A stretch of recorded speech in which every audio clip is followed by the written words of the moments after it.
اور یہ وہ دور ہے جب چائنا سمیت ایران کے علاقوں تک تاتاری فتنہ، ہلاکو خان کا فتنہ اسلامی سلطنتوں کو برباد کر چکا تھا، اور خلافت بنو عباس اور خلافت بغداد کو تاخت و تاراج کرنا ہی چاہ رہا تھا، قریب تھا، اور اسلامی سلطنتوں کی شمع بجھتی جا رہی تھی۔ یہ وہ دور تھا۔ مگر اسی وقت یہ جو ترکی کے علاقے ہیں کونیا اور یہ سارا وسطی علاقہ، یہ جو علاقہ ہے، ادھر ہلاکو خان اور چنگیز خان نے اپنے نمائندے اور لشکر بھیج دیے ہوئے تھے۔ آفیشیل یوٹیوب چینل کو سبسکرائب کریں اور بیل آئیکن کلک کریں۔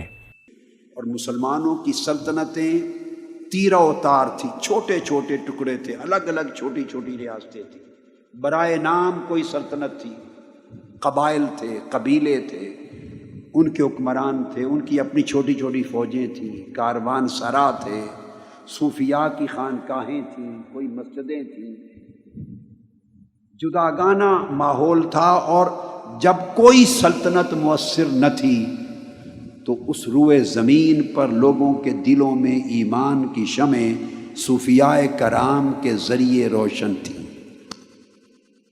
صوفیاء کرام کے وجود سے شمعہائے ایمان روشن تھی۔ اور اسی دور میں یہ جو بعد میں خلافت عثمانیہ بنی ہے، سلطنت عثمانیہ، اس کی داغ بیل ڈالنے کی جد و جہد ہو رہی تھی۔ اس خلافت عثمانیہ جو 1924 میں جنگ عظیم اول کے بعد جا کے ٹوٹ گئی،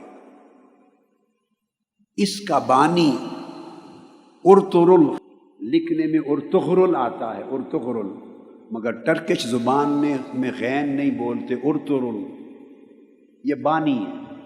وہ ایک نئی اسلام کی عالمی سلطنت قائم کرنے کے لیے تگ و دو اور جد و جہد کر رہا تھا، مار کے ہو رہے تھے۔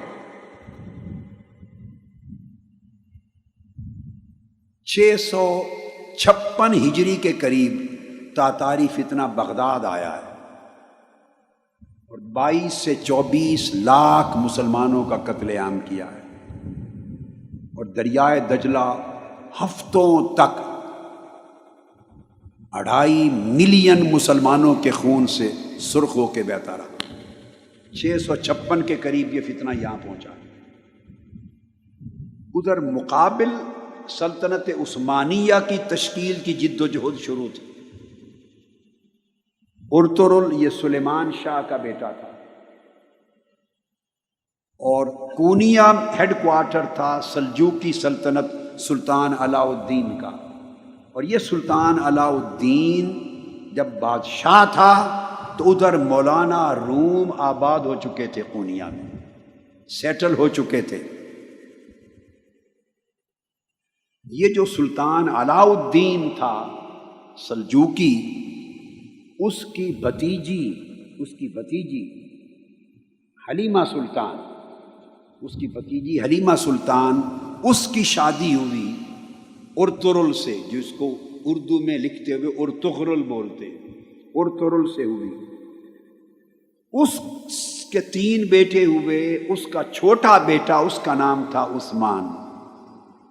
اس ارطغرل نے تاتاری فتنے کے خلاف اور ادھر صلیبی فتنے کے خلاف جنگیں لڑ کر سلطنت عثمانیہ، ایک نئی عالمی اسلامی سلطنت کے قیام کی داغ بیل ڈالی، بنیاد رکھی، اور پھر اس کا بیٹا جوان ہوا تو اس سلطنت کا نام اس کے نام پہ رکھا گیا، سلطنت عثمانیہ یا خلافت عثمانیہ، جو پھر 1304 عیسوی میں قائم ہو گئی، 1304 عیسوی میں، اور 1924 میں جا کے پھر ختم ہو،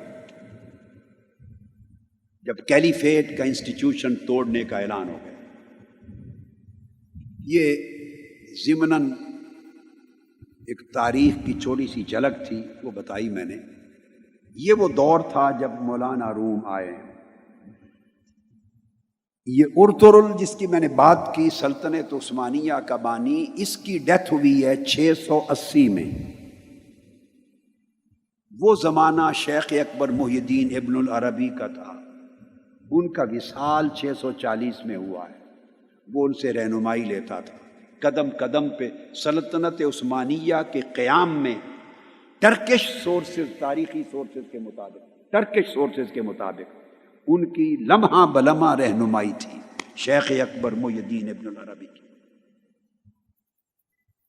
سمجھانا مقصود یہ ہے کہ جب لوگوں کے دل ٹوٹ گئے تھے، سلطنتیں منتشر ہو گئی تھی، حکومتیں تیرہ اتار ہو گئی تھی، امت مسلمہ کا کوئی مرکزی محور نہیں تھا ان کو سنبھالنے والا، تو عالم اسلام کے اندر مسلمانوں کا ایمان صوفیاء کی وجہ سے قائم تھا، محفوظ تھا۔ یہ وہ دور ہے جس میں مولانا روم بھی آئے ہیں، اور سلطان شمس تبریز جب وہ کونیا پہنچے تو 642 ہجری میں مولانا روم فقر کی مسند پہ جانشین ہوئے۔ مولانا روم کی وفات 672 ہجری میں ہوئی اور پیدائش 604 میں ہوئی، 604 ہجری میں۔ اب آپ کو آسانی سے، تاکہ زمانہ سمجھ میں آ جائے آسانی سے، مثال دے دیتا ہوں کہ حضور سیدنا غوث العظم شیخ عبد القادر جیلانی رضی اللہ تعالی عنہ کا وصال مبارک 560 ہجری میں ہوا۔ تو حضور سیدنا غوث العظم رضی اللہ تعالیٰ عنہ کے وصال کے ٹھیک 44 برس کے بعد مولانا روم کی ولادت ہوئی، پیدائش ہوئی۔ حضور غوث پاک رضی اللہ تعالیٰ عنہ کی وفات کے ٹھیک 44 برس کے بعد مولانا روم کی ولادت ہوتی ہے۔ یہ آپ کو زمانے کا اندازہ بتا رہا ہے۔